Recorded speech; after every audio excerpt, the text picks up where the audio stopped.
friends and strangers on the internet. I'm Jen from Good Jeans Resale. I am a part-time, trying to be full-time Poshmark reseller. I do Poshmark alongside my mom. We share a closet, and that's why our closet name is Good Jeans Resale. Now, I've talked about this quite a lot on this channel, but I recently did a thrift-free month in May, except for when I took a trip to Florida. That might be my exception to the rule. And I kind of wanted to talk about my reflections on that month. I had a lot of goals. I fell short of a lot of goals, and I want to talk about the progress that I did make and kind of why I didn't progress as much on some of the other goals, and also what I learned from the month. So, reflection number one. This is actually not specific to a goal, but I had in my head that I wanted to do 3 videos a week on this channel.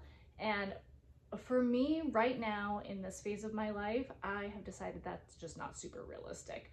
My kids get sick from daycare a lot. They wind up being home with me, which is great in the sense that this is why I'm doing this. I wanted to be able to have that flexibility. But my son was home from daycare almost a solid week from a stomach virus and everything that followed after that. My daughter had 3 different days in May that she also wasn't in school. So that was like a full week and a half of that I basically just wasn't working, which is fine. I'm a mom, I'm here for my kids, and that's why I want to do this. But it meant that I just couldn't get as much work done. I kept up with the 3 videos a month in May, and then if you've noticed, I've started just doing 2 videos a week. That is still a lot of work. I have so much respect for the YouTubers who have been doing this so long, especially the ones who do thrift with me's, which I haven't been brave enough to do out in the wild yet. Because even though it's just like 10 minutes here, 10 minutes there, it takes a lot of time to think of the content that I'm filming, to sit down and do it, to be honest, to make myself look semi-presentable. I mean, this is what I was just wearing today, but I did wake up with the conscious thought of, I think I want to film videos today. So that means I want to hide the circles under my eyes because my son was up at 2 o'clock and 4 o'clock in the morning and things like that. And then however long it takes to film it, you can probably add on the editing time and say that it will be around double that time. And I don't do a ton of editing.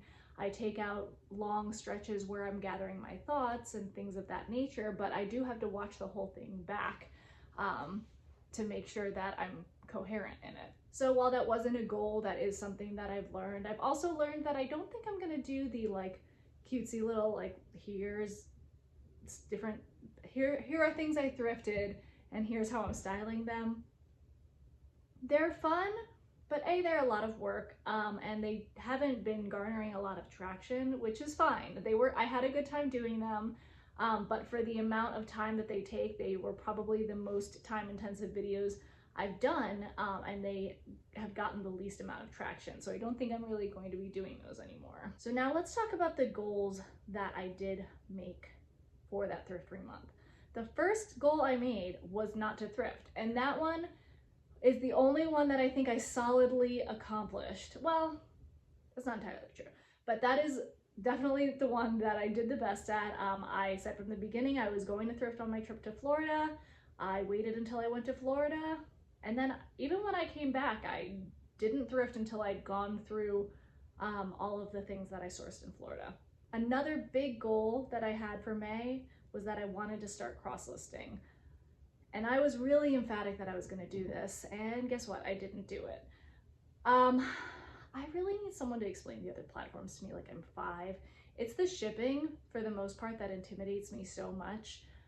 And the amount of inventory I have, while probably a lot less than other resellers, it is daunting to think of going through each item piece by piece and weighing it to know how much to charge for shipping on other platforms. I just haven't done it. I'm gonna do it at some point.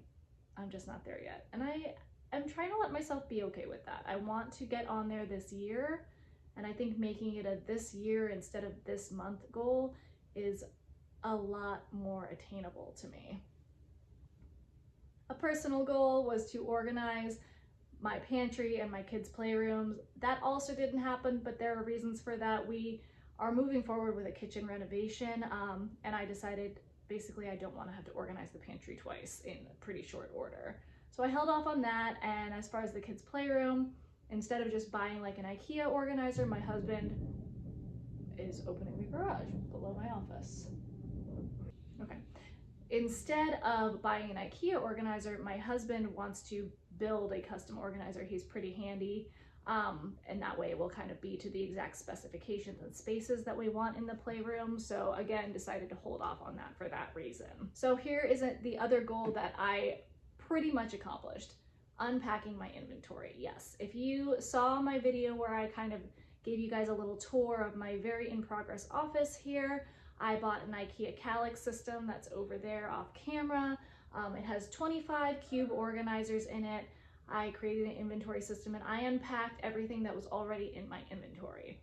Now I did have like 2 boxes of kids' clothes that wasn't in my inventory yet, and I'm slowly going through that, incorporating that into my inventory as well by listing it on Poshmark, just to keep the algorithm going.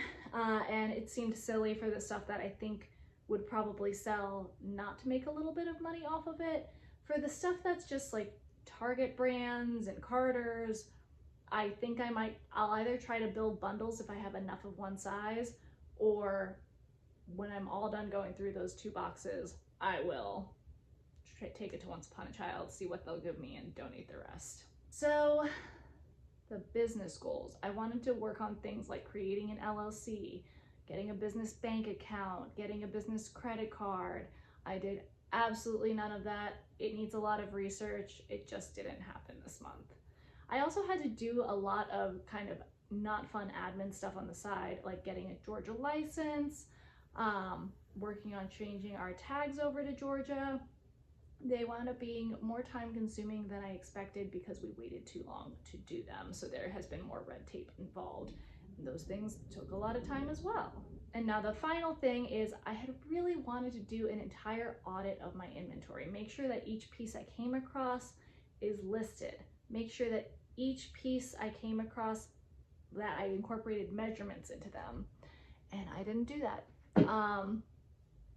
Again, this was, I think, maybe a little naive because I never used to do measurements. I didn't think about how long it would take. So with basically losing a week and a half of work time, I just was a little naive about the amount of time that it would take. So with losing a week and a half of work time, that is partially why some of this stuff didn't get moved forward. I did start to do some of this. My eventual goal is to have every piece in my inventory, if it doesn't have a stock photo and I have the ability to model it, if it fits me, to do that, because I don't have a mannequin. I don't need to buy a mannequin, but I do think a lot of clothing items show better on a body. And I definitely want to add measurements to all of my items because as a buyer, that definitely helps seal the deal for me when I'm trying to buy something secondhand, especially on Poshmark where you can't return for fit unless you're a liar. But yeah, as a buyer, that always helps kind of seal the deal for me. And as a seller, I've noticed that since I started doing that, my sales have picked up significantly. So these all remain goals for me. But instead of saying, oh, I'm going to do this month, they become more long-term goals. I do think that when I cross-list, I do think I'm going to just stick with Flip because I don't want my business expenses to start getting out of control. And Flip is a sharing bot that I already use, and it's only $9 a month. And the cross-lister function is a part of that $9 package. So it does seem silly to pay twice and way more money. Eventually, maybe I'll be doing the volume that I feel like can justify a higher price point and a different software, but that is what I think I'm going to be exploring in the coming months as far as cross-listing is concerned. So that is it. That's what I learned. That's what I accomplished during my thrift-free month. If you found any of this interesting, please feel free to like and subscribe. I would love to have you hanging out with me. And thank you so much for spending part of your day with me. I will see you guys in my next one.